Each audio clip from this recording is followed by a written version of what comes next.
Second Sunday tayo ng July. Ang bilis ng panahon, ano? Isang buwan na lang ay magiging Burr month na. So, ngayon po ay may tanong ako sa inyo bago po ako mag-umpisa. At gusto kong sagutin niyo ako ng honest to goodness. Sino po dito ang gustong yumaman? Amen. Ang lakas, ano? Lahat po tayo gusto natin ng yumaman o gusto natin magkaroon ng kayamanan. At hello? Doon po iikot yung ating pag-aaral. Hindi po ako magbibigay ng seminar patungkol kung paano yumaman at hindi din po ako mamimigay ng puhunan. Ang ibibigay ko po sa inyo ay ang kayamanan na ating hinuhukay at laging nahuhukay sa salita ng Diyos. Kaya tinanong ko kayo, sino ang gustong magkaroon ng kayamanan? Ang sabi nyo ay wala na. Na-confuse sila. Amen. Lahat po tayo, gusto natin magkaroon ng yaman, ng kasaganaan. Subalit, meron pong pasubalik dito ang Biblia, katulad ng memory verse ng bata kanina, sabi niya ganon, ang eternal ang ating mas dapat paglagakan ng ating paglakad. So, ang ating topic for this month of July is about rich in the world and poor before God. Okay, ang ating foundation text ay matatagpuan sa aklat ng Mateo chapter 19, verse 16 to 22. So, sama-sama po nating basahin at unawain natin ito para tayo mismo. Alam nyo, iba yung ako ang nagbabasa o mas maganda yung kasama ko kayo para mas na i-internalize nyo yung mensahe. So dito po, umpisan po natin sa verse 16. Ready? 1, begin. Just then, a man came up to Jesus and asked, "Teacher, what good thing must I do to get eternal life?" "Why do you ask me about?" There is only one. It's good if you want to.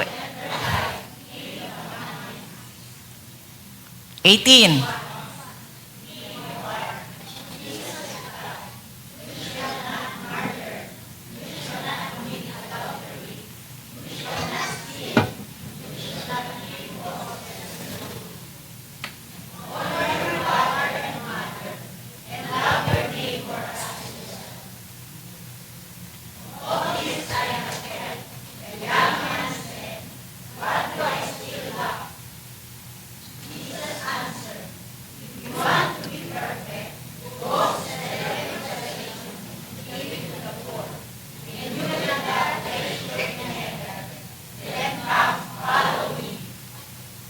Last verse. Hanggang 22 tayo.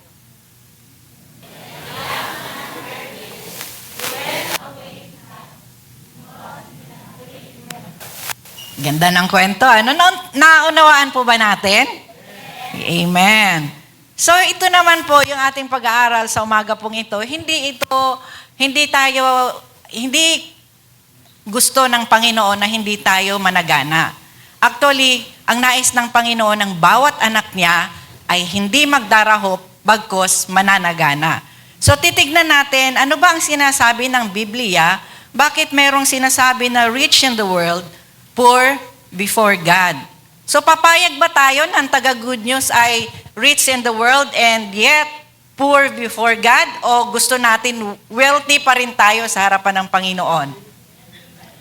Okay. So, sinabi niyo po yun, at agree naman po ako doon, pag-aaralan natin yan.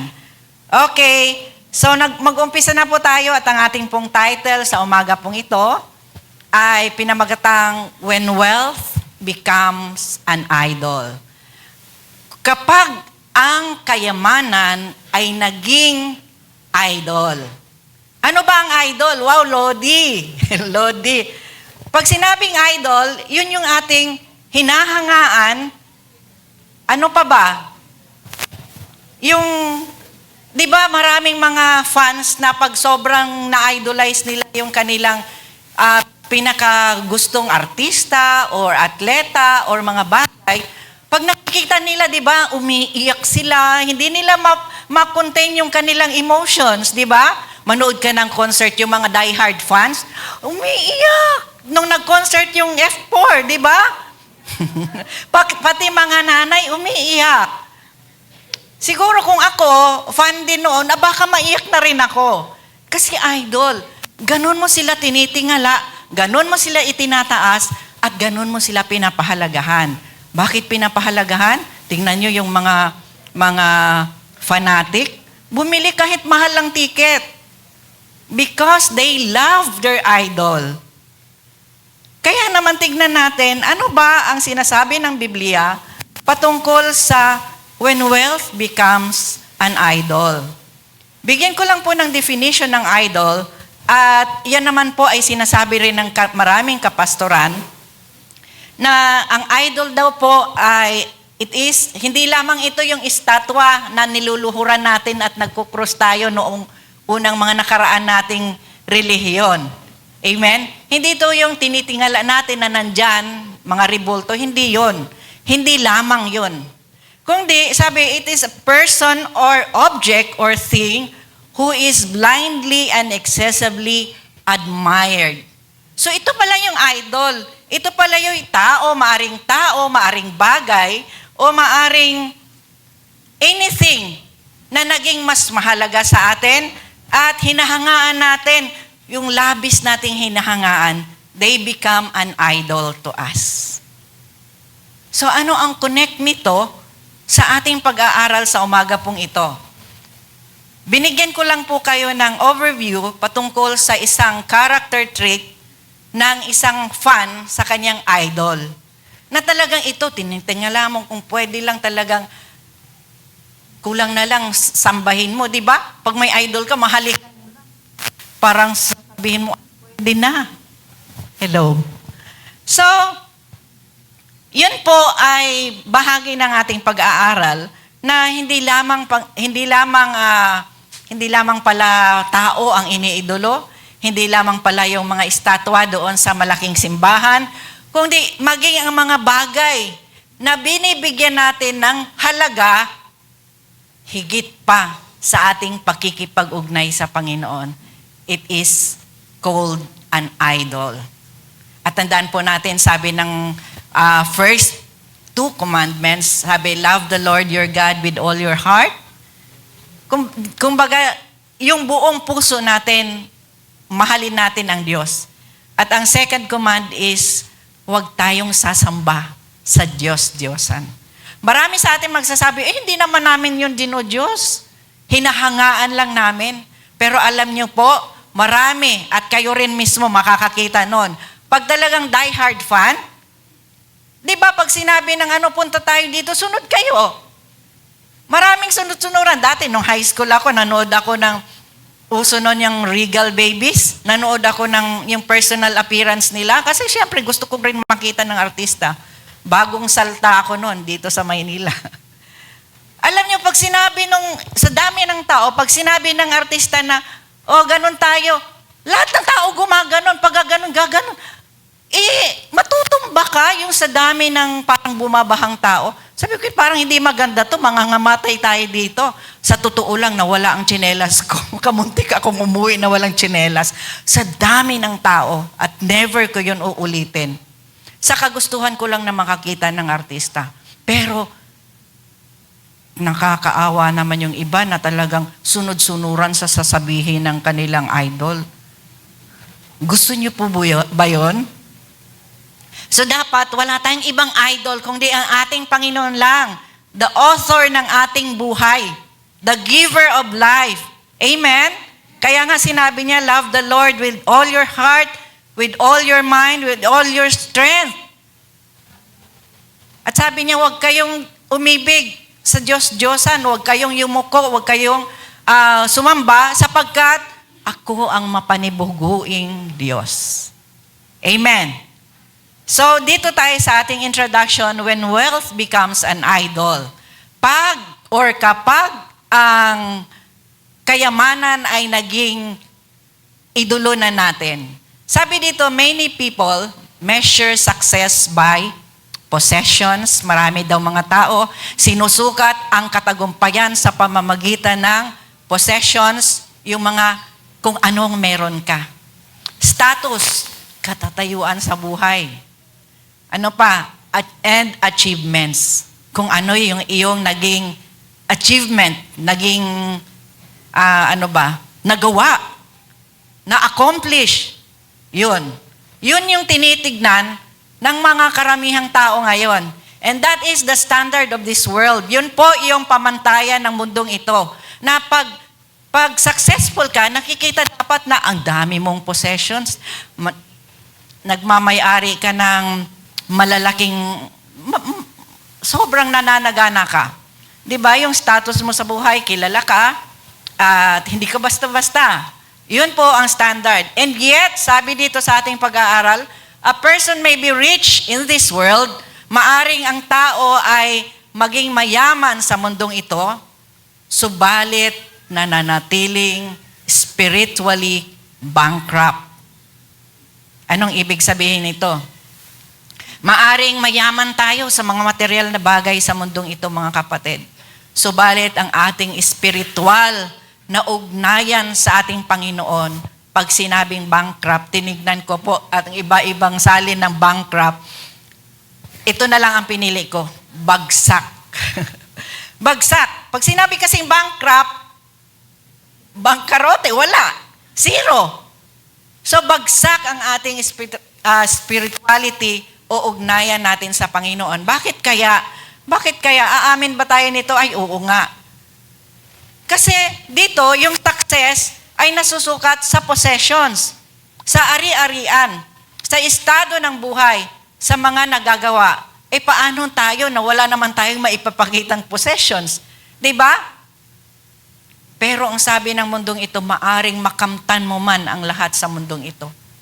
Subalit, kung wala naman tayong buhay na relasyon sa Diyos, we are spiritually bankrupt. So ang pag-aaral natin ngayon, mga kapatid, ay kailangan nating isuot ang ating mga seatbelt para kung tayo man ay ligligin ng mga turbulence ng salita ng Diyos, matututo tayo. Amen? Mapalad ang taga-good news. Ang mga bagay na dapat nating malaman para hindi tayo nabibigla. Okay. May karugtong pa po yun.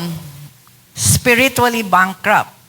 Sabi dito, the story of the rich young ruler, yung binasa natin kanina, binasa nating lahat kanina, reminds us that anything we value more than Christ becomes an idol.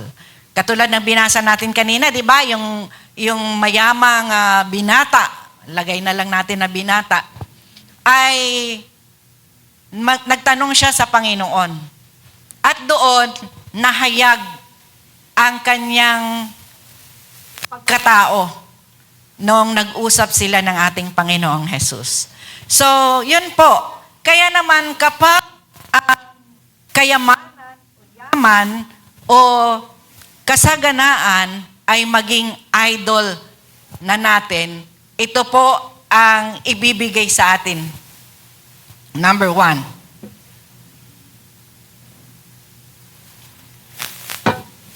Sabi, when wealth becomes an idol, number 1, an idol gives a false sense of spiritual security. So, pag ang idol pala natin ay hindi ang Panginoon, kundi ang ating wealth, it gives us false sense of spiritual security. Ano po ba yung spiritual security? Yung false sense. Pag sinabi false, ito po ay, tinignan ko po ang paliwanag dito. Sabi, it is a deceptive feeling of being safe and protected. Pag sinabi nating false sense, yung ganyan. Pag sinabing false sense, ang ibig sabihin po nito ay yung deceptive. Pag sinabing deceptive, mapanlin lang na damdamin ng pagiging safe and protected. Di ba ang mga mayayaman, sila po ay pag mayaman ka, nakaka-hire ka ng guard, nagagawa mo yung mga bagay na gusto mo, yung sense of security mo ay nandoon. Pero, tignan natin sa spiritual aspect, hindi po ito pareho. Amen? Ang sabi doon sa binasa natin, sabi nung young man, sabi niya, Panginoon, ano ang gagawin? Sabi, what good thing I must do to get eternal life? Tinanong niya ang ating Panginoong Jesus, anong mabuting gawa ang pwede kong gawin para makuha ko ang buhay na walang hanggan? Alam niyo mga kapatid, gusto niyang magsiguro. Gusto niyang i-confirm ng Panginoon ang kanyang seguridad para meron siyang eternal life. At wala namang masama doon, di po ba? Subalit, ito po sa letter A, the young man trusted in his morality and accomplishment. Bakit? Sabi niya, ano ba ang mabuting gawin ko? Sabi niya, alam niyo mga kapatid, pansinin natin, itong young man, hindi po siya, hindi siya pagano, siya po ay Christian. Katulad po natin. Kaya tinanong niya, Lord, ano bang gagawin ko para tiyak na yung aking eternal na buhay? Ang gusto niyang marinig sa ating Panginoon ay hindi lamang yung assurance of eternal life, kundi ang nais niyang marinig, i-confirm ng Panginoon na oo, sigurado ka na sa eternal life. Diba? Sinagot ba siya ng Lord na oo? Hindi. Hindi siya sinagot ng Panginoon. Bakit? The young man trusted in his morality.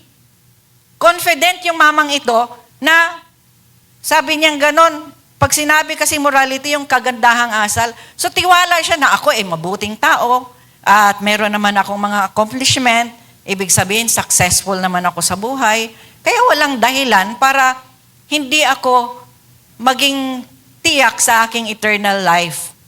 Subalit ang sagot ng Panginoon sa kanya, sabi niya ng Panginoon, gawin mo ang mga utos ng Diyos. Yung mga commands ng Panginoon. Ang sagot niya, Lord, sabi niya ganon, inobserve ko na yan, ginawa ko na yan, noon, simula pa nung bata ako. So, ibig sabihin, simula pa nung bata siya, sumusunod na siya sa Panginoon. Ginagawa niya na yung commandments ng Lord. So, talagang follower na siya ng ating Panginoon. Amen. Pero gusto pa niyang i-confirm sa Panginoon na yung eternal life ay sigurado siya. Pero alam niyo mga kapatid, ang sabi dito, hindi natin pwedeng ipagmalaki sa ating Panginoon na tayo ay mabait, tayo ay successful, marami tayong achievement sa buhay, at marami tayong accomplishment bilang mga mananampalataya. Sapagkat, sabi ng Panginoon, hindi natapos doon ang usapan nila. Sabi ng Panginoon dito, sige, gawin mo ang utos. Sabi niya, ginawa ko na yan, Panginoon. Meron pa bang kulang? Di ba? Nagtanong siya sa Lord, meron pa bang kulang? Sabi dito sa letter B, he believed that eternal life could be earned by doing good. Naniniwala siya na ang buhay na walang hanggan ay makakamtan natin sa pamamagitan ng paggawa ng mabuti. Makakamtan ba natin yon sa paggawa ng mabuti? No. Sapagkat ang buhay na walang hanggan, ang ating kaligtasan, ay regalo ng Panginoon. Grasya ng Panginoon na binigay sa bawat isa sa atin. Hindi man tayo wala tayong ginawa para tayo ay maligtas. Ang Lord ang merong ginawa para tayo ay maligtas. Kaya naman, sabi dito, he believed that eternal life could be earned by doing good. Hindi po mga kapatid. ayon sa aklat ng Isayas, sabi, dahil tayo ay makasalanan, ang lahat ng ating mga ginagawa ay may bahid ng kasalanan at ito po ay hindi, sabi, anumang mga mabubuting gawa ay consider ito na maruming basahan sa harap ng Panginoon. Subalit, kung ang ating paggawa, hindi para i-claim ang eternal life, kundi ang ating paggawa ay bunga ng ating kaligtasan, umiibig tayo sa Diyos, naku mga kapatid, ang lahat ng ating ginagawa ay isang mabangong samyo sa harapan ng Panginoon. Amen? Kaya wala tayong pwedeng maipagmalaki. Kung naglilingkod man tayo ngayon sa Panginoon, hindi para ma-earn natin ang ating eternal life, kundi naglilingkod tayo dahil alam natin na tayo ay iniligtas ng Panginoon at kailangan nating mabuhay at gumawa ng mabuti sa harapan ng Panginoon. Amen? Okay. Kaya naman pag gagawa tayo ng mabuti, ay sa Panginoon ang papuri. Huwag nating i-claim dito yung reward. Hayaan natin na ang Panginoon ang magbigay ng reward. Sapagkat siya po ang nagbigay ng grasya sa atin. At wala po tayong pinagpaguran nun. Pag sinabing grace given to us, hindi ito pinagtrabahuhan. Habag at awa ito at biyaya na ibinigay sa atin ng Panginoon. Sa letter C, wealth and self-righteousness often produce confidence without true surrender. Okay. Pag ang isang tao ay nananagana o mayaman o maraming ari-arian at self-righteous. Pag sinabing self-righteous, yung matuwid sa sariling kanyang pananaw sa buhay. So pag ganon, may wealth ka na, tapos Christian naman ako, feeling ko self-righteous na, yung righteousness ng Panginoon, feeling ko ako ang may gawa, di ba? So, sabi, it's often produced confidence. Kaya, confidente ka, yung kumpiyansa ka sa sarili mo, lahat pwede mong gawin dahil wealthy ka eh. Di ba? Pero alam niyo po, wala namang masama doon. Hindi po galit ang Panginoon sa kasaganaan. Ang nais niya makita ang kanyang mga anak na nananagana. Subalit, kung tayo ay mayroong self-righteous, yung akala mo, kaya ka ganyan dahil sa sarili mong galing, yun po ang pagiging self-righteous at doon lumalabas na nagiging confident tayo sa ating mga sarili. Pero, wala namang totoong pagsuko sa Panginoon. Walang saysay po yung wealth and self-righteousness na yan. Kahit ikaw pa ang oozing with confidence ka daw, wala po yun sa Panginoon. Sabi dito, religious activities and material success cannot replace a personal relationship with Christ. Hello, hindi po ako nagagalit sa inyo at hindi ko po kayo pinaparinggan. Nothing personal.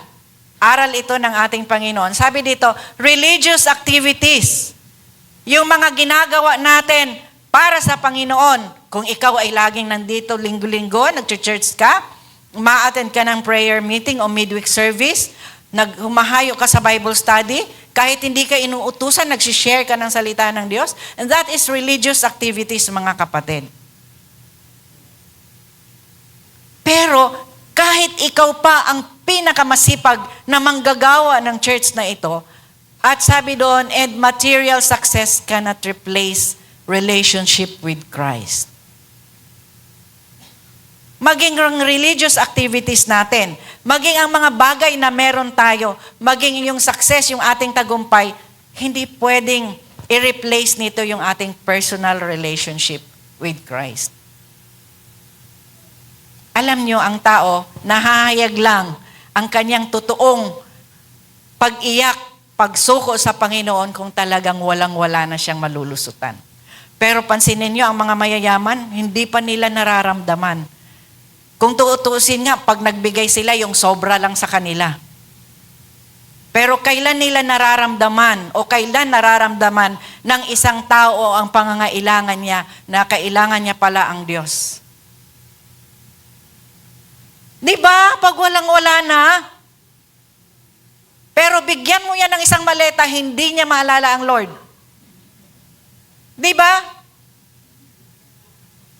Kaya minsan, nakakalungkot na ang nagbibigay, nakakalimutan natin.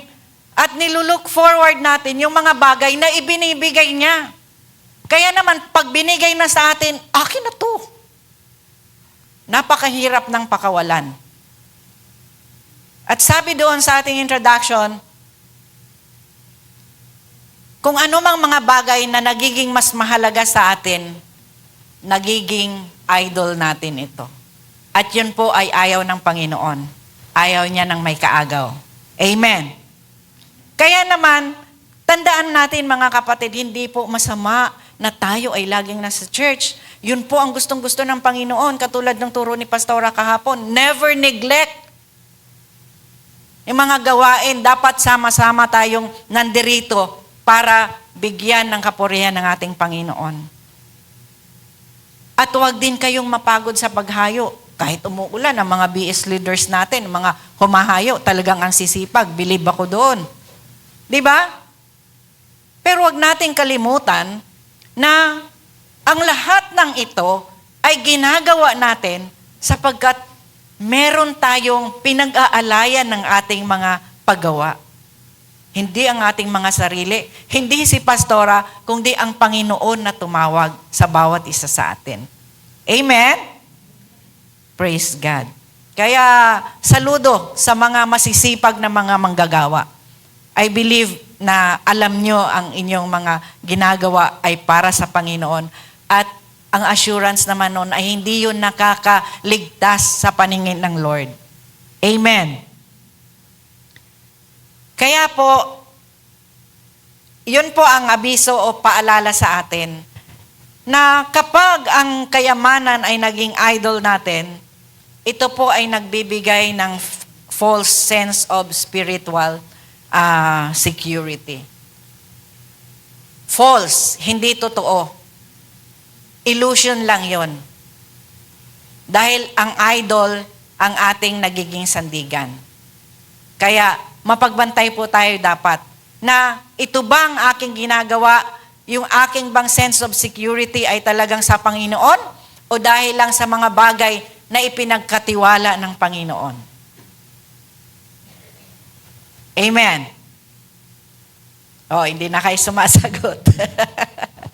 Okay, sabihin nyo, si Pastora naman, masyado namang matalas naman ang turo.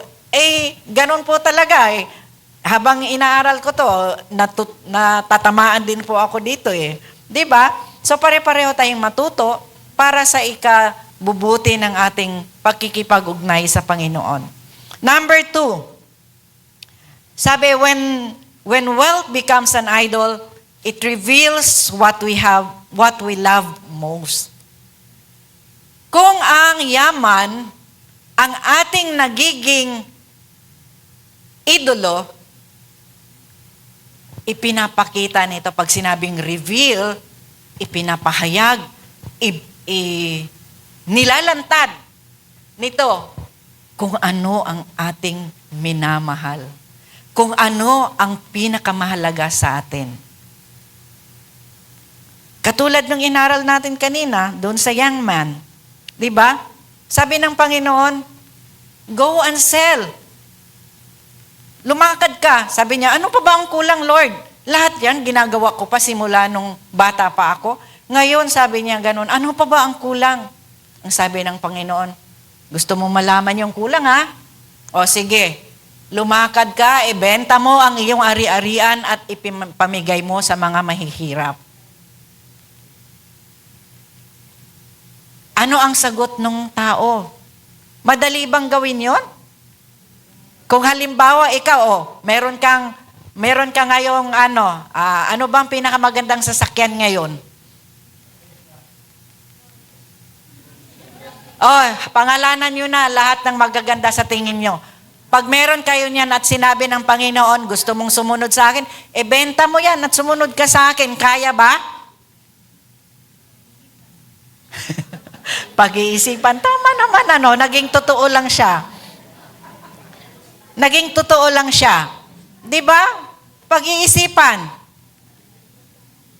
Kasi teka muna, baka parang hindi tinig ng Panginoon yun Binigay na to ng Lord sa akin, bakit ganun? Hindi yata tama Teka Lord, hindi ikaw yan Lord. Pero sinabi ng Lord, go and sell your possessions and give it to the poor. Pagkatapos kong paghirapan nito, pamimigay ko lang dyan sa mga mahihirap. Alam nyo, ang purpose ng Panginoon, bakit niya inutos yun sa isang young ruler para i-expose ang laman ng kanyang puso. Amen? Sabi dito sa letter A, Jesus exposed the man's heart rather than merely his possessions. In-expose, pag sinabing in-expose, yung lihim niya, inilantad. Di ba hindi madali na pag may lihim ka ilalantad? Nakakahiya. Di ba? May lihim yan. Alam mo ba yan, si Pastora? Mabaho paan yan. Di ba nakakahiya? Pag may lihim tayo na inilalantad, nakakahiya. At yun po, sabi ng Panginoon, go and sell all your possessions. Hindi sinabi ng Panginoon, magbigay ka ng tithes, 10%. Pero alam nyo, hinamon siya ng Lord para i-expose kung ano ang nilalaman ng batang ito, ng mayamang binata na to, kung ano ang nilalaman ng puso niya. Bakit? Kasi Lord, ginawa ko na lahat, sinunod ko na lahat, may kulang pa ba? Sabi ng Lord, gusto niya talagang sumunod sa akin So hindi hiningi ng Lord ang 10%, hindi siya humingi ng tithes. Ang sinabi ng Lord, go and sell all your possessions. Bakit? Para i-expose ang totoong laman ng kanyang puso. Kung sino talaga ang mahalaga, ang kanyang pagsunod ba sa Panginoon o ang kanyang ari-arian. Sabi ko nga sa inyo, hindi madali, di ba?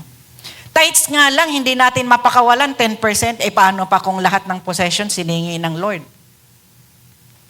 Alam nyo, bigyan ko kayo ng konting patotoo. Nung bago po akong Kristiyano, hirap na hirap akong mag-tithes. Maging totoo lang ako sa inyo, hirap na hirap akong mag-tithes. Sa panahon noon, 1990s, malaki-laki pa naman ang value ng pera, Pastora, di ba? Tapos nasa Saudi si Mister. So, pag dumadating yung pera, biglaan, once a month. Kung magta-tithes pa ako, kulang. Magkukulang. Pero alam nyo, yung conviction na para makasunod sa Panginoon, every time na dumadating ang door-to-door. Kasi kailanman hindi nagsosobra ang pera. Amen. 6 yung paaralin kong anak. Sabi ko, gusto kong sumunod sa Panginoon dahil alam ko na siya ang nakakaalam ng mabuti para sa akin. Every time na dumating ang door-to-door, pumapasok ako sa kwarto, taas-taas ko yung sobre kasi nakalagay yun sa sobre yung pera, di ba? Bibilangan ka, ganun. Papasok ako sa kwarto, nanalangin ako, tinataas ko yung sobre. Yun po ang karanasan ko. Panginoon, pera ito, galing to sa'yo. Pero Lord, gusto kong sumunod. Huwag mo lang akong hayaan na magkulang. So, binigay ko. Talagang with all my heart, kahit mahirap, sinunod ko. Although yung tithes na yun ay katumbas na ng 1 month na grocery, sinunod ko para sa aking conviction na makasunod sa Lord. So, wala akong pera, laging kulang. Pero alam niyo po ba, hindi naman nagkukulang ang Panginoon. Amen. Yung salita niya, totoo po yun. Sinabi niya, I will sustain you. Yun ang lagi kong pinanghahawakan. Lord, isusustain mo ako. Ayoko yung ganitong routine ng buhay ko na every time matanggap ko yung remittance, ibabayad sa utang, tapos mangungutang ulit. Ayoko ng ganito, Panginoon. Gusto ko na hahawakan ko, nababudget ko yung pera, pero alam kong kulang. Pero alam niyo po, yes, kulang. Pero nakakasurvive kami hanggang sa susunod na padala. Nakalaya ako sa utang, praise God, sa Diyos ang papuri. Buhay ang Diyos. Amen? Tinitingnan lang ng Panginoon kung gaano tayo katapat sumunod. Yes, maaring yung 100 pesos napakalaki sa'yo. Pero alam niyo po, alam naman ng Diyos yan eh. Alam niya maging ang ating pangangailangan. Amen. Kaya naman, alam niyo po, naging totoo lang ako. Every time naman nanalangin ako, nanghihingi talaga ako ng pera sa Lord. Gusto ko lagi pera, Lord. Lord, kailangan namin ng pera, kailangan ng baon ng mga bata, kailangan magbayad ng service, kailangan ng ganito. Alam niyo po ba, naranasan ko na minsan ang service ng mga anak ko ang nagpapabaon sa anak ko? Naranasan niyo ba yon? Hindi pa, no? Pero naranasan ko po yun. Di ba? Ganon kabuti ang Panginoon. Saan ka makakakita ng ganyan? Oh, may baon na ba itong mga bata? Wala pa po eh. O sige, ako nang bahala. O, di ba? Hindi maikli ang kamay ng Diyos. Sa 10% pa lang yon. E paano kung hinihingi ng Panginoon, kaya ba nating isuko? It is a challenge. Pero sabi ko nga sa inyo, lahat ng meron tayo, galing yan sa Diyos. Amen? Alam niyo yung kwento ni Job? Nawala sa kanya lahat, pero ilang times binalik ng Panginoon. So wala pong imposible sa Panginoon. Heaven and earth ay Kanya. Amen. So, in-expose ang laman ng puso. Kaya totoo yung sinasabi ng Biblia, you cannot serve two masters. Hindi pwedeng maglingkod ka sa dalawa. Maglilingkod ka sa Diyos, maglilingkod ka sa kayamanan mo. Bakit? Ang sabi ng Biblia, pag minahal mo ang dalawa ang master mo, yung isa mamahalin mo, yung isa kapupuutan mo. So, pag minahal mo ang kayamanan mo, sure ball yun. Kinapuutan mo ang Panginoon. Katulad diba ng inaral natin na mayamang ruler? Pinili niya ang kanyang accomplishments, ang kanyang yaman. So pag in-expose ng Panginoon, masakit po yun. Bakit? Wala tayong total surrender sa Kanya. Yes, hindi po madali. Napakahirap. Pero may mga bagay talaga tayo, maaari nating examine ang ating mga sarili. Aling part ba ng buhay ko ang hindi ko pa naisusuko sa Panginoon? Di ba? Minsan hindi naman pera dahil hindi naman tayo mayaman. Pero yung mga pride natin, ang hirap po isuko nun. Ang hirap isuko ng pride, lalo na pag na-provoke ka. Parang gusto mo ring patunayan na mayroon kang sinasabi. Di ba? Pero kayo ang nakakaalam nun, mga kapatid, tayo at ang Panginoon, ang ating pagkikipag-ugnay sa Panginoon. Amen. So, ipasiyasat natin sa Lord ang ating mga puso sapagkat i-expose ng Lord yan pag hindi natin kayang isuko. Okay? Letter B. The issue was not the amount of wealth, but the affection for it. So, ang issue ng Lord, hindi yung 10%, hindi yung pangkalahatan. Ang issue niya ay yung paano pinahalagahan ng young ruler ang kanyang kayamanan. Nakaka-relate ba kayo ngayon sa Senado? Balik ulit tayo, no? Kasi napapanahon kasi. Di ba? Andiyan yung makukulong na talaga. Makukulong na dahil tumanggap ng maleta, tumanggap ng donasyon, at makukulong na talaga. Pero anong nangyari? Nung bumaliktad siya, nabura lahat. Ganun lang pala yun, kadali, bumaliktad ka lang, burado na lahat. Alam nyo ano ang ini-expose dito ng Panginoon? Hindi daw yung laki ng halaga, kundi ang ating pagmamahal na doon sa bagay na yon. Di ba? Nagulat ba kayo na hindi lang pala isang maleta ang dinadala sa isang bahay? Merong 6, merong 3. Grabe ano? Kailanman hindi sila nabusog. Ano sa tingin nyo? Sinabi ng Biblia, for the love of money is the root of all evil. Ang pagmamahal sa salapi ay ugat ng lahat ng kasamaan. Kaya bakit ngayon ang ating politika, ang ating batas ay nababaluktot na for the love of money. Lahat pwedeng gawin dahil ikaw ay nagmamahal sa salapi. Di ba? Ang gaganda ng model ng ating pagmomodelo ng ating mga leader. Bending the law. Pero time will come, mismong ipapamukha sa kanila ng Panginoon ang kanilang mga ginagawa. Katulad nitong young ruler na ito.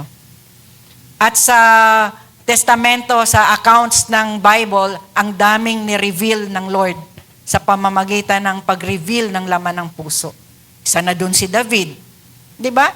Ang dami, yung mga kabaluktutan na akala natin talagang maitatago natin.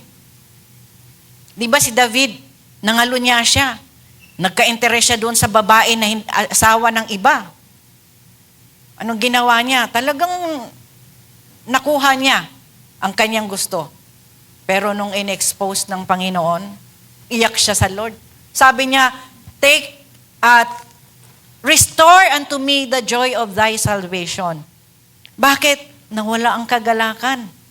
Nawala ang kagalakan dahil sa kasalanan. Pero nung in-expose ng Panginoon at natuto siyang magpakumbaba at magsuko ng kanyang buhay, in-restore ng Lord. Amen? Huwag nating sapitin muna yung kailangan muna nating umiyak ng matindi bago tayo mabago ng Lord. Anything na kinatatago natin, kita ng Panginoon. Amen? Kaya pag ako nananalangin, Lord, bawat himaymay ng aking laman, alam mo, lalim, ano? Bakit? Wala naman talaga tayong may tatago sa Panginoon. Amen. So, yung issue dito, yung ating pagmamahal sa mga bagay na binibigyan natin ng halaga higit sa Panginoon. Pag tayo ay nahawakan na ng kayamanan, naku mga kapatid, napakahirap na kumawala dito. Ang sabi ng Lord, pag tayo ay nagkaroon ng kayamanan, huwag nating hayaan na tayo ay mahawakan ng kayamanan. Kaya nga ayaw niyang ina-idol natin ng yaman eh. Bakit? Kasi once na in-idolize natin ang mga material na bagay, especially yung yaman na yan, tayo ang hahawakan nito. Pag tayo ang nahawakan na nito, nagiging alipin na tayo nito. At sino ngayon ang ating master? Siya na. Yung humahawak sa atin. Alam nyo, nagkikwentuhan kami ni Pastora kanina, para makarelate lang kayo. Merong di ba uso ngayon yung mga fur parents?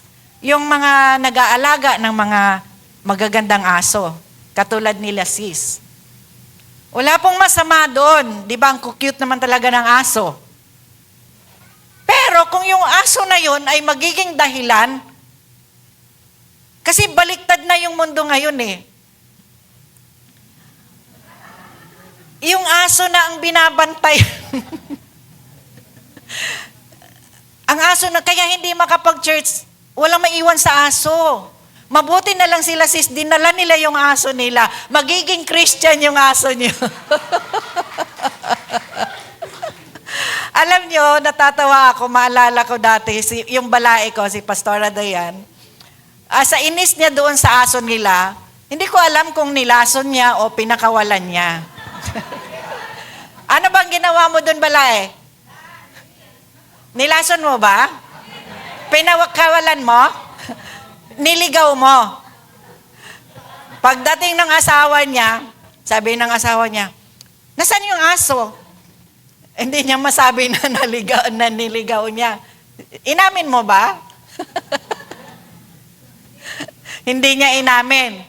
Pero may hinala yata, matalas din yung balae ko eh. Sabi nung ni Balaing Sitong, sabi daw ganon, wala na yung aso. Sabing ganon. Ano na ngayon ang magbabantay dito? Sabi niya kay Pastora Dayan, hindi ko makalimutan. Sige, ikaw ang tumahol. Isipin mo, patahulin niya. Ang ganda niyan, patatahulin niya. Kasi nga, ang aso, ang sense ng aso, kasama mo sa bahay para magbantay. Pero ngayon, ang mundo hindi. Ikaw na ang nagbabantay sa aso, hindi ka makapag-shopping dahil walang magbabantay ng aso mo. Kaya nga sabi kong gano'n, nung pumasok sila, sabi ko natuwa naman ako, may dala silang aso. Magiging born again yung aso. Salamat at hindi nyo hinayaang hadlang ang aso nyo. Di ba? Ba't ba tayo napunta sa aso? Napatahol tuloy yung balay ko. Di ba? Kasi nga, nabaliktad na. So mga kapatid, maging mapagbantay tayo. Anything na kukuha ng ating mga oras at panahon para mabigyan natin ng luwalhati ang Diyos, ng pasasalamat ang Diyos, idol yan. Kaya kung ang aso ay mahal mo, ay idol mo yan. Mabuti na lang yung pagmamahal nila sa aso, gusto nila maging Christian yung aso. Pero wag niyong pag-communionin na. Okay. So, yun po. Tinitingnan ng Lord yung laman ng ating puso. Sabi, ingatan po natin ang ating mga attitude, for the love of money is the root of all evil. So, wag nating mahalin ang pera sapagkat ito pala ay nagiging ugat ng ating pagkakasala. Letter C, God demands first place in our heart. Ito ang nais ng Panginoon. Kaya nga sa first commandment, sabi niyang ganon, love the Lord with all your heart, with all your mind, with all your strength. Bakit? Kaya tayo may buhay dahil sa Kanya. Kaya tayo ngayon humihinga dahil sa Kanya. Kaya tayo nandirito ngayon dahil sa Kanya. Pinagpala tayo, wala tayo sa ospital, hindi tayo nagsisinghap-singhap ng hangin na may bayad, sapagkat mabuti ang ating Panginoon. Amen. Sabi, whatever we cannot surrender to Christ has become an idol. Inuulit, anumang mga bagay na hindi natin kayang isuko sa Panginoon, kapatid, huwag ka nang magdalawang isip. Idol yon.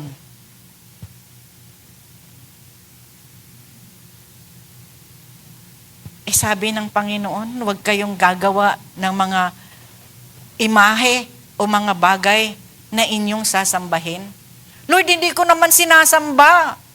Iniingatan ko lang yung 1 million ko.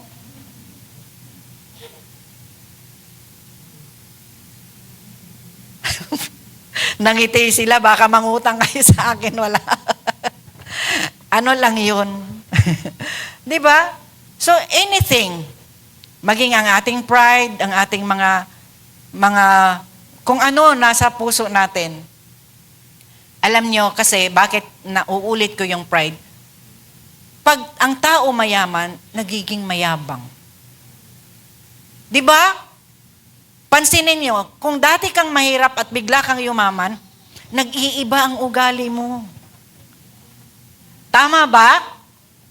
Sasabihin, ay ako, pag ako yumaman, hindi talaga ako magbabago. Di ba? Hindi nga. Di ba? Katotohanan ang sinasabi ng Biblia. Kaya nga binabalaan tayo dahil ayaw ng Diyos na tayo ay magbago. Ayaw ng Diyos na tayo ay maging palalo. Ayaw ng Diyos na tayo ay maging mapagmalaki. Sapagkat ang kayabangan ay kasalanan. Pag tayo ay mayabang, ibabagsak tayo ng Panginoon. Sige kayo. Di ba? Kaya sabi niya, He demands first place in our lives. Whatever we cannot surrender to Christ becomes our idol. Kaya naman, yung kayamanan na yan, huwag nating gawing idol dahil tayo po ay aalipinin nito. At once na naalipin na tayo nito, mahihirapan tayong kumawala. Pag hinawakan na tayo ng mga bagay na meron tayo. Amen? Kaya tulad ng illustration ko kanina, simpleng pag-aalaga ng aso, di ba? Hindi natin pwede yung, walang mag-ano eh. Minsan, hindi makapag-church kasi nga magpapalambot nga daw ng baka. Isipin mo yun. Pinagpala na ng ulam, hindi pa pasalamatan ng nagbigay ng pambili ng baka. Okay. So yun po, nire-reveal, inihahayag, inilalantad ng Panginoon ang laman ng ating puso. Kaya nga sinabi niya sa aklat ng Jeremiah, bantayan natin ang ating mga puso sapagkat ito ay deceitful, ito ay mapanlinlang. Amen. Salamat sa Diyos, hindi kayo nagpalinlang sa ulan. Number 3, ito po, kapag ang yaman at kasaganaan ay naging idol natin, hindi lamang ihahayag o i-reveal ang ating nilalaman ng ating puso, kundi an idol prevents total surrender to Christ. Ito po yung naghahadlang para tayo ay, pag sinabing total, yung ganap na makapagsuko ng ating buhay sa Panginoon. Katulad ng natin kanina, binasa natin kanina. 'Di ba? Naging idol niya kung ano ang meron siya. Kaya naman, nung sinabi ng Panginoon, ibenta mo yan at ipamigay, nalungkot siya. Nalungkot siya, bakit? Siguro ang tagal niyang pinaghirapan ng pundarin yung kayamanan niya, no? Pero anong nangyari? Tinest siya ng Panginoon. Si Abraham, nung tinest ng Panginoon, sabi, ialay mo yung aking anak, yung iyong anak sa akin. Nagdalawang isip ba si Abraham? Hindi po. Hindi nagdalawang isip si Abraham na papatayin niya ang kanyang anak sa pagsunod sa Panginoon. Pero anong ginawa ng Panginoon? Hindi naman talaga pinapatay ng Lord. Nagbigay siya ng alay para doon.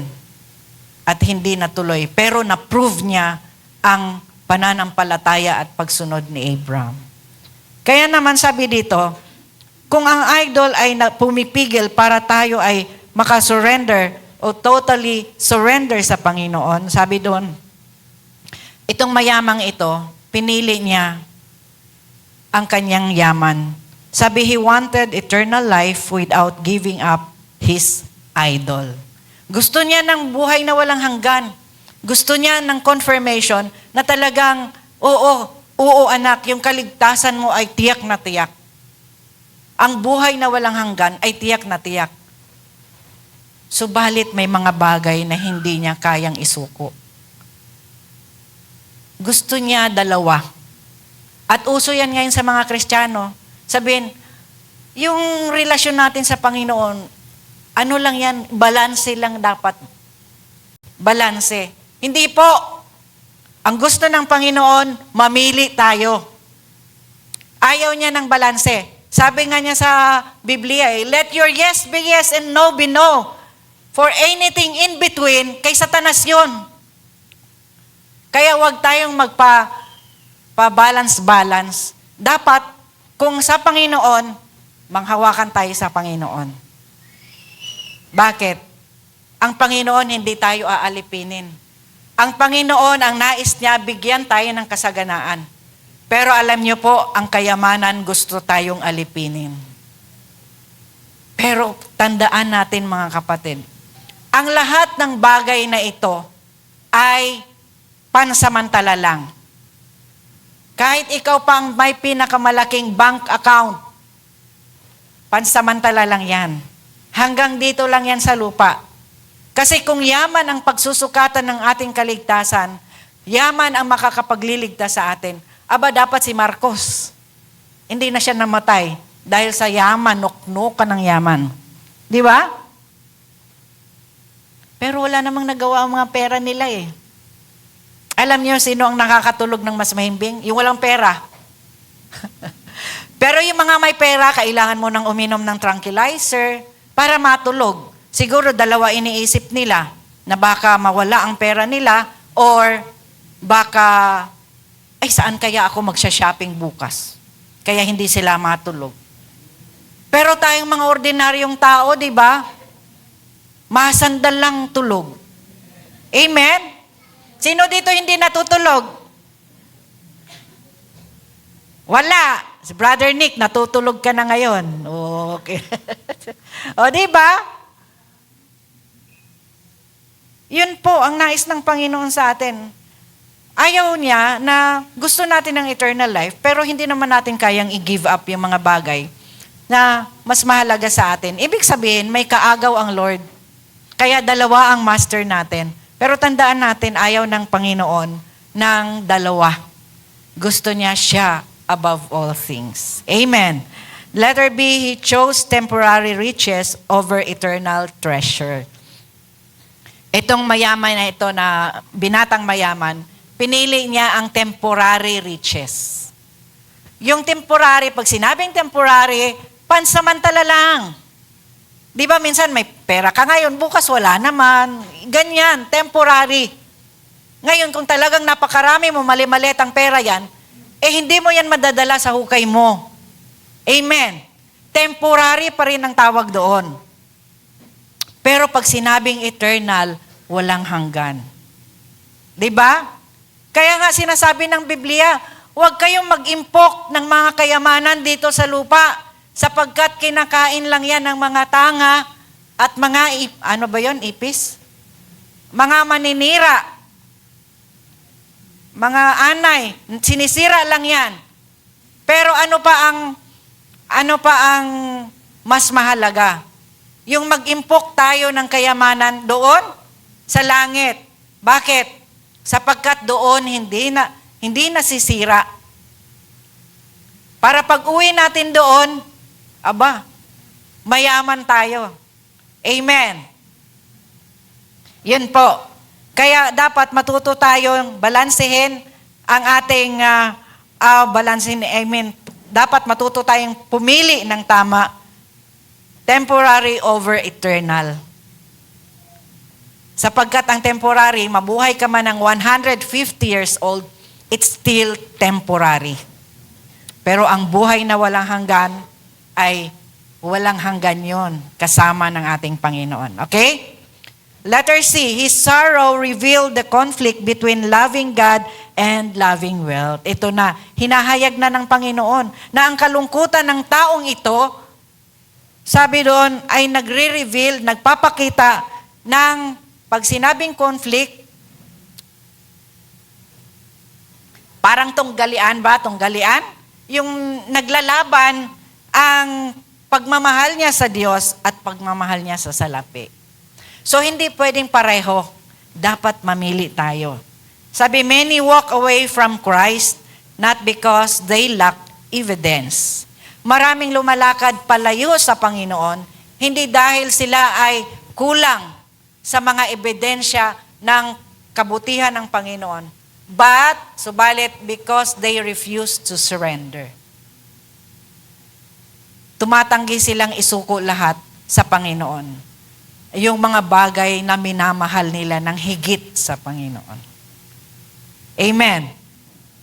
O pastora, ano ba yan? Talagang, tinanong ko kayo kanina, sabi ko, sinong gustong yumaman at magkaroon ng yaman?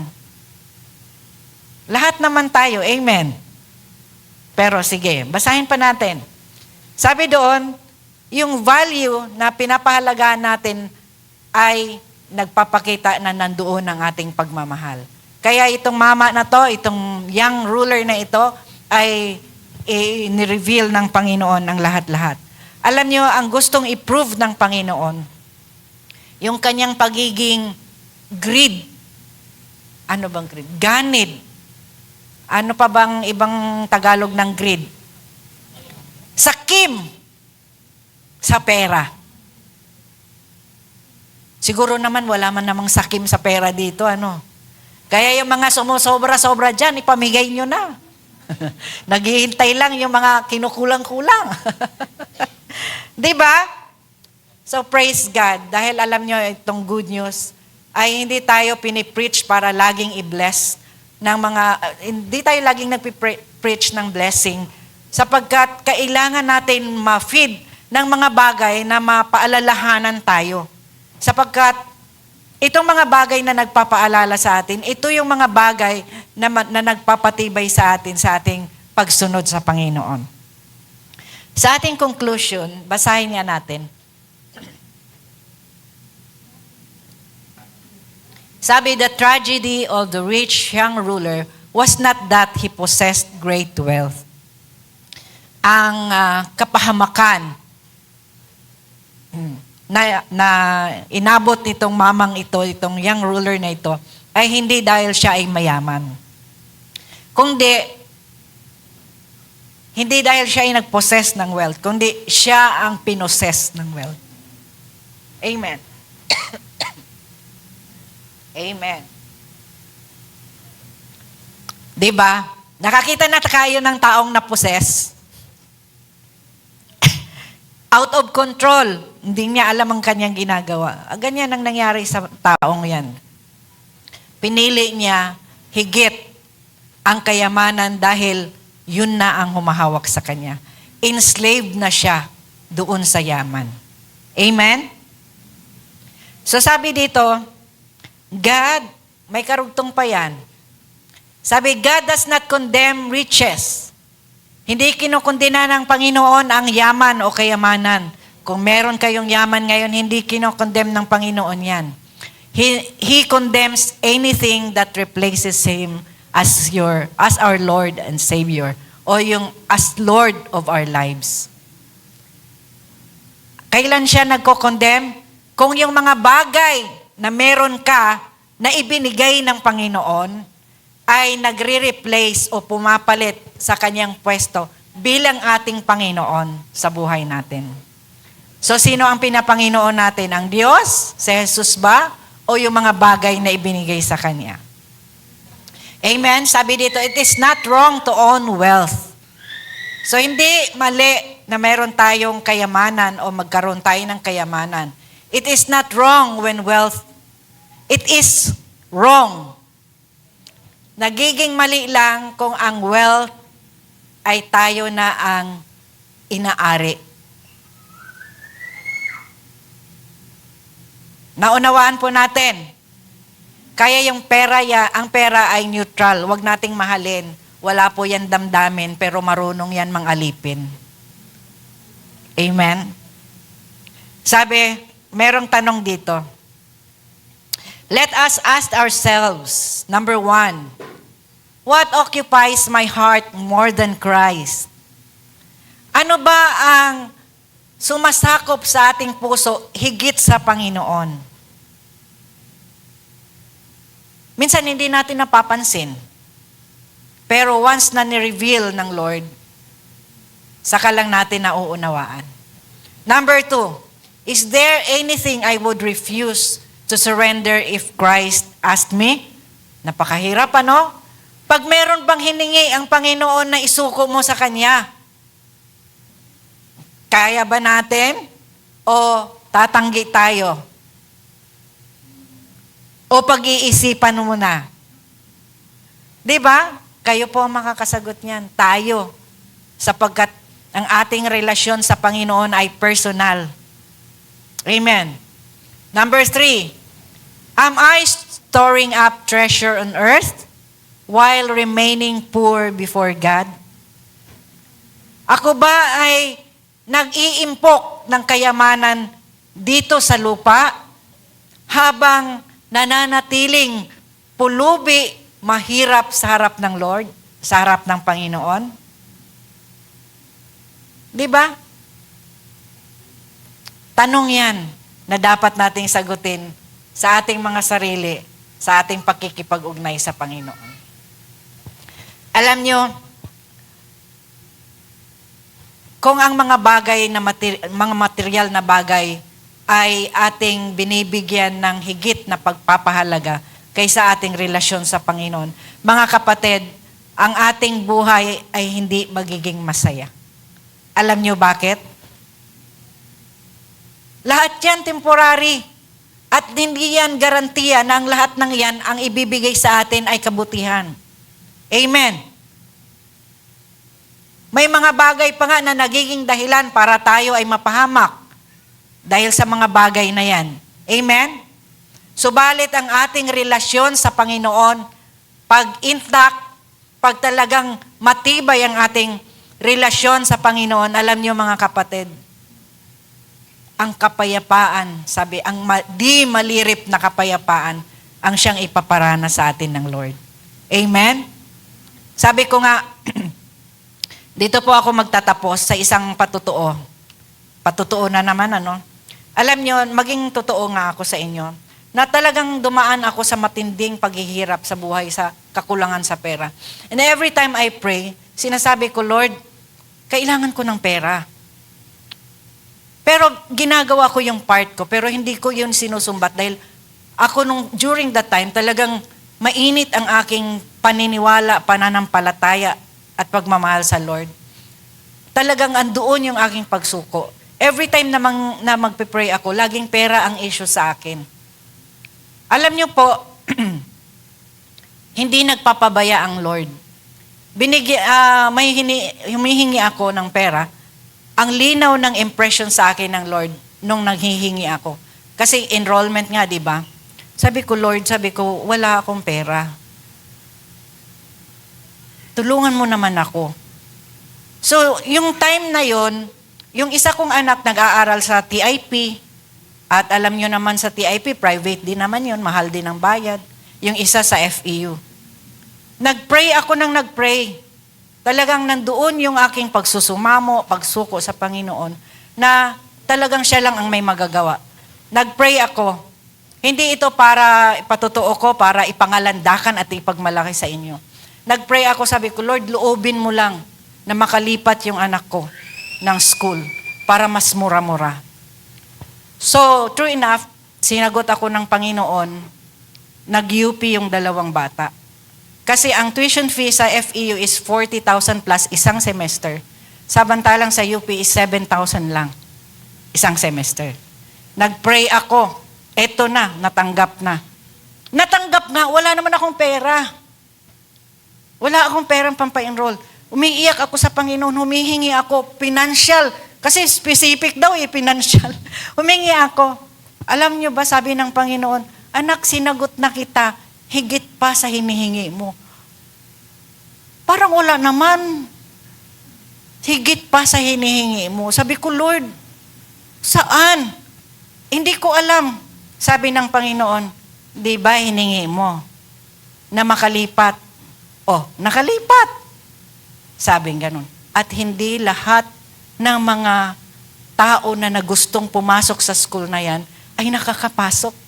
Kaya sobra pa ang binigay ko sa'yo. Oh, syempre, accepted na sa UP. Mama, walang pang-enroll. Nagkulang ang Lord? Hindi. Nagpe-pray ako habang umiiyak ako. Tumawag yung kapatid ko. Sabi niya, kumusta kayo? Kumusta kayo? Sabi ko, mabuti. Sabi niya, mga bata naka-enroll na. Hindi pa. Hindi pa naka-enroll. Sabi niya, pumunta ka rito. Maiksi ba ang kamay ng Lord? Pinapunta ako para bigyan ako ng pang-enroll. Praise God!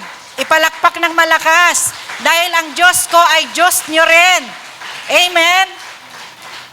Magtiwala lang tayo sa Panginoon. Kaya sabi ko, Lord, talagang pag naglilingkod sa'yo, talagang hindi mo pinapabayaan. Totoo ang salita mo na isusustain mo.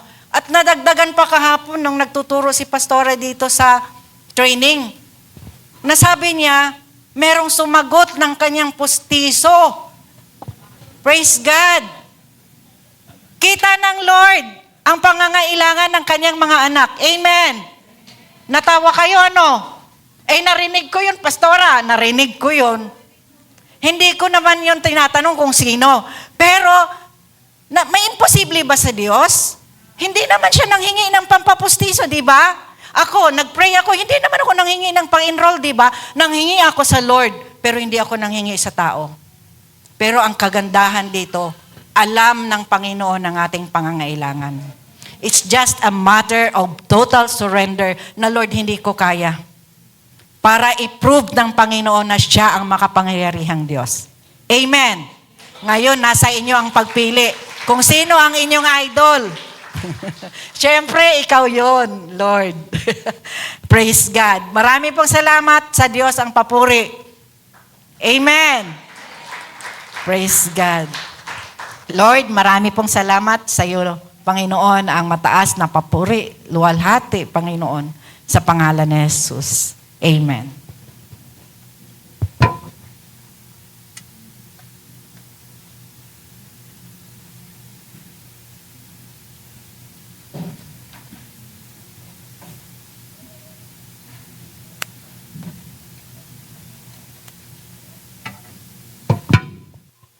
Praise God.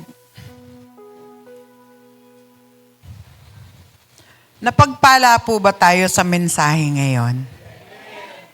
Opo, napagpala po tayo. Napakaganda po ng mensahe sa atin ng Lord.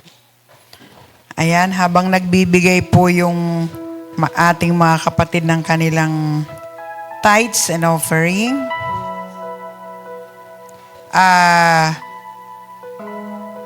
mamaya po, yung mga may birthday, birthday from June, tama, and July, mamaya ipagpe-pray natin, ano?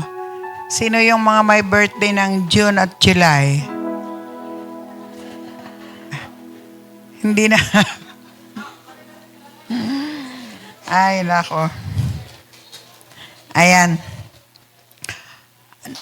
Napakaganda po ng mensahe, timely. Kumbaga talagang ang salita ng Diyos for all season. Ayan. Pasensya na po kayo, napag-utusan ako at ako'y sumusunod lang. Kahit wala po akong bakod sa baba at may sumagot na po. Hindi ko rin hiningi tulad nung kinikwento kanina ni Pastora Malu. Nag-uusap lang kaming mag-asawa. Sabi ko, saan kaya ako kukuha ng denture up and down? Pero alam nyo, isang tawag lang sa akin. Sabi sa akin, kunin nyo na po. Chinikas. More than sa pangangailangan ko para sa denture. So, ganun po kabuti ang Panginoon. Kaya, I did not hesitate na ibigay ko rin yung portion para sa Panginoon. Kaya kanina, alam nyo, totoo yun, yung parang magdadalawang isip ka pag hawak mo na yung pera. Totoo yun. Pag hawak mo na, syempre malaki. Ay, uuwi pa naman ako sa Bicol. Malaki, parang malaki ang kabawasan dito. Pero I'd rather obey God than obey what is the dictate nung alam mo na, didiktan ka, kailangan mo pa yung ganito, wag mong bawasan, pero binigay ko yung dapat sa Lord. So, yun po. Okay. Tayo po'y tumayo at tayo po'y manalangin na.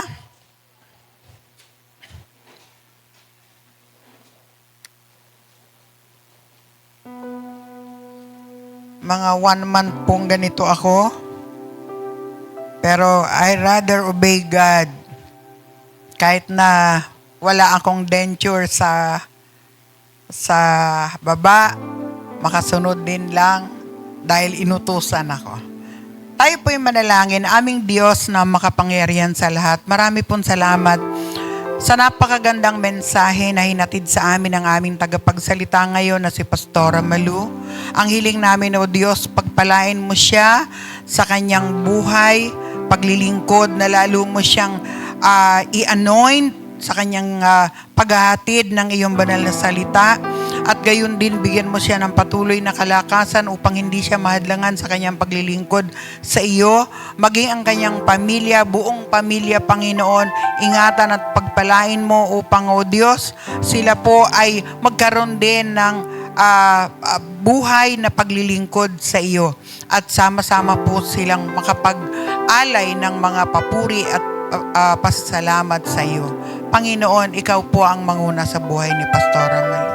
Heavenly Father, in Jesus' name, we thank you so much for the message today. Maraming salamat, Panginoon, sa mensahe mo sa amin. Lord, totoo po na ang hirap kung kami po, Panginoon, ay nahaharap sa mga sitwasyon ng kakulangan sa pananalapi.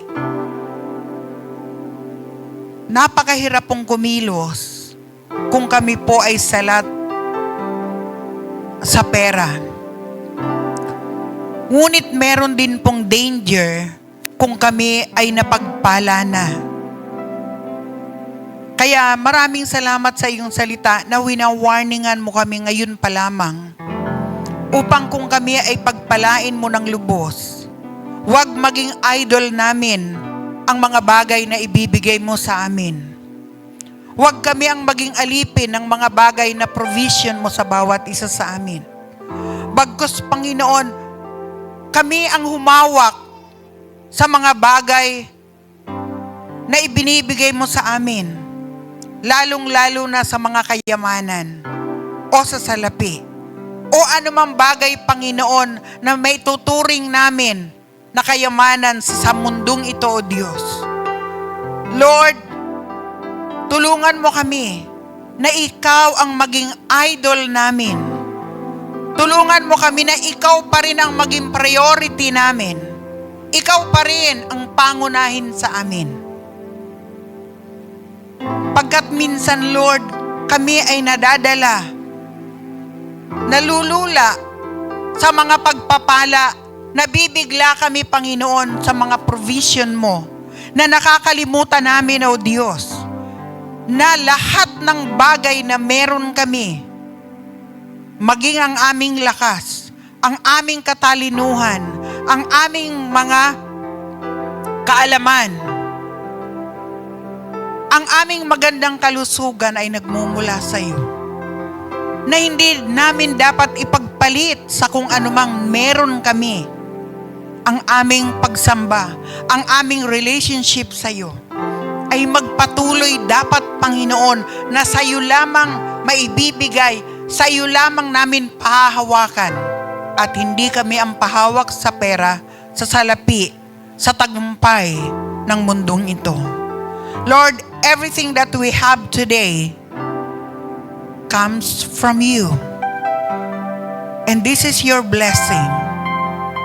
But don't allow us, O God, na yung blessing na tinanggap namin mula sa iyo ang siyang umalipin sa amin at makalimutan namin na ito ay bigay mo lamang sa amin.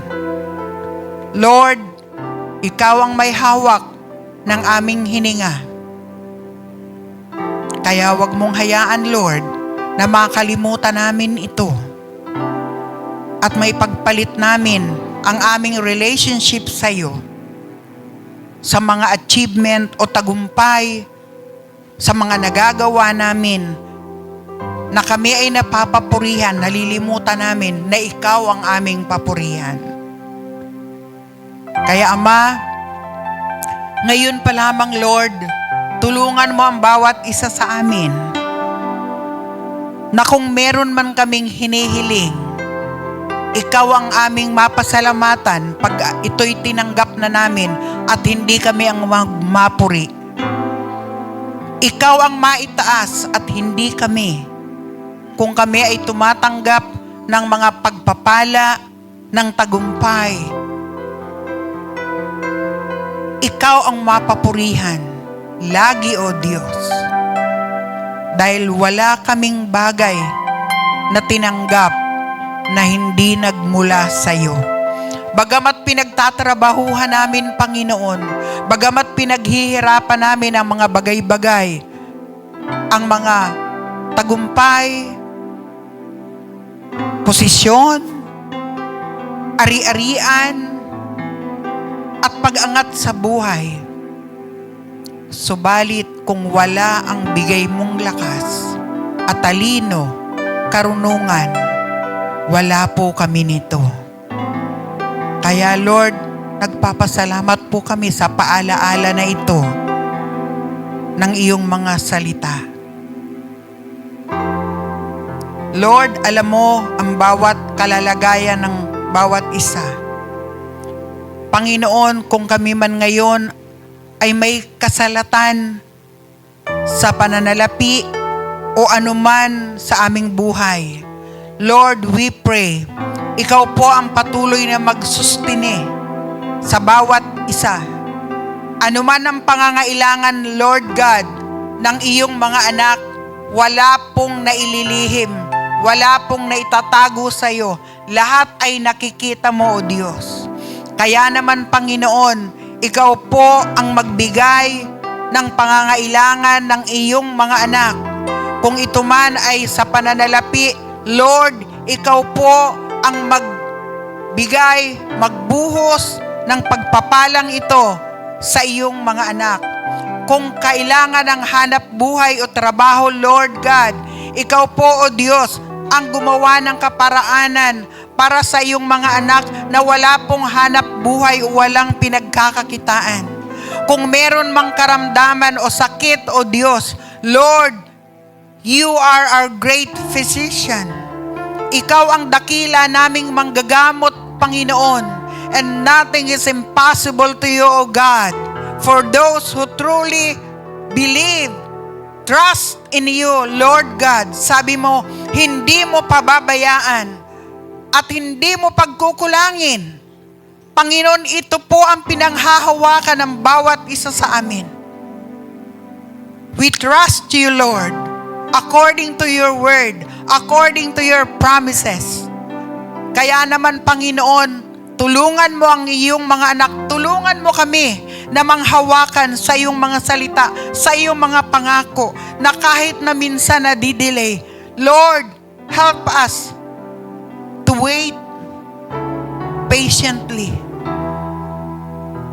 Help us to trust your timing. Because we believe, Lord, hindi mo kami hahayaan na kami ay manlimos. Sabi mo, Panginoon, hindi mo hahayaan ang iyong mga anak ay manlimos. Kaya, Panginoon, naniniwala, nananalig, nagtitiwala po kami sa iyong mga salita na kami, Lord, ay pagpapalain mo. And we believe, Lord, because as you said in your word, nothing is impossible to you, to those who believe. Kaya nga, Panginoon, sa iyo kami nagtitiwala. Mga kapatid, anumang bagay ang hinihingi mo sa Lord, patuloy mong panghawakan ang kanyang pangako. Salitain mo sa kanya, sabihin mo sa kanya, sa iyong panalangin, and surrender everything to Him. Isuko mo lahat sa kanya. Kung sa tingin mo may mga bagay ka na hindi pa na isusuko sa kanya, isuko mo. A total surrender to God. Doon kumikilos ang Panginoon. Pero hanggat ikaw ang may hawak ng iyong sarili, na para bang kaya mo ang lahat at hindi mo kailangan ng Lord, nirerespeto ng Diyos ang iyong sariling desisyon at kaisipan. Ngunit sa oras na isinuko mo lahat, ang iyong lakas, ang iyong kaalaman, ang lahat sa iyong buhay, pag isinuko mo sa Lord, then that's the time the Lord will take over. Ngunit hanggat ikaw ang nasusunod sa iyong sarili at hindi mo isinusuko sa Lord, hahayaan ka niya hanggang sa sabihin mo na, Lord, suko na ako. Doon pa lamang kikilos ang Panginoon. Panginoon, naririto po kami ngayon. Alam mo kung kami ay nakasuko sa iyo o hindi. In behalf of the church, Lord, we surrender this church to you, into your power. Kumilos ka, Panginoon. In Jesus' name. Hallelujah. Even those who are watching through live streaming, Lord God, Panginoon, hindi ka nalilimitahan ng layo. Abutin mo po ang iyong mga anak ngayon na nanonood through live streaming. Bless them, Lord God, in the mighty name of Jesus. Touch their hearts. In Jesus' name. Mga kapatid, taas po natin ang ating kamay sa Panginoon. Ito pong pagtaas natin ng kamay, tanda ng pagsuko at pagpapaubaya ng lahat sa Panginoon. At panaligan mo ito na ang Diyos ang gagawa ng himala sa iyong buhay. Heavenly Father, habang nakataas po ang kamay ng bawat isa, isinusuko po namin sa iyo ang aming mga sarili, ang aming mga kahinaan, ang mga bagay na hindi po namin kaya, ang mga bagay na hindi namin kayang baguhin sa aming sarili, ang mga bagay na hindi namin kayang baguhin o mabago sa aming buhay. Lord, isinusuko po namin ito sa iyo ng may pagtitiwala. Kaya mga kapatid, tanggapin natin ang pagpapala at ang pag-iibig ng Amang nasa langit, ang pagliligtas ng Panginoong Hesukristo at ang pakikipisan ng Banal na Espiritu Santo ngayon at magpakailanman. Humayo tayo at taglayin ang kapayapaan sa ating mga puso. And everybody say, Amen. Glory to God. At tayo po ay panandaliang umupo muna for our